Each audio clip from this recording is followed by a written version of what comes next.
আজি হেৰি মই কিমান তাৰিখ আজি 17 তাৰিখ নেকি 17 তাৰিখ ৰাতিপুৱাই গুৱাহাটীৰ পৰা আহিলোঁ আৰু আহি এখন 16 চনৰ টপ মডেল ZLX বলেৰ' এখন ল'লোঁ। তেখেতৰ নিজৰ নামতে আছিল, তেখেতৰ ঘৰতে ল'লোঁ আৰু গাড়ীখনৰ এপাত চাবি আছে, এপাত হেৰালে আৰু AC-টো ঠাণ্ডা হৈ থকা নাই। বাকী এইবিলাক মই গুৱাহাটীত যাই চাম।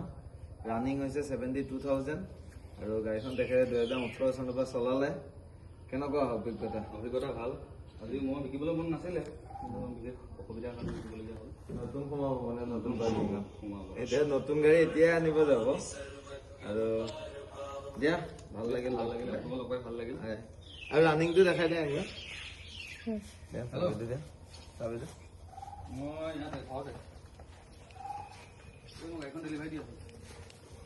এই ঘৰতে নিব লাগে।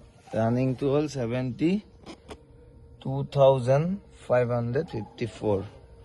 বলক এতিয়া বাকী ওলাওঁ আৰু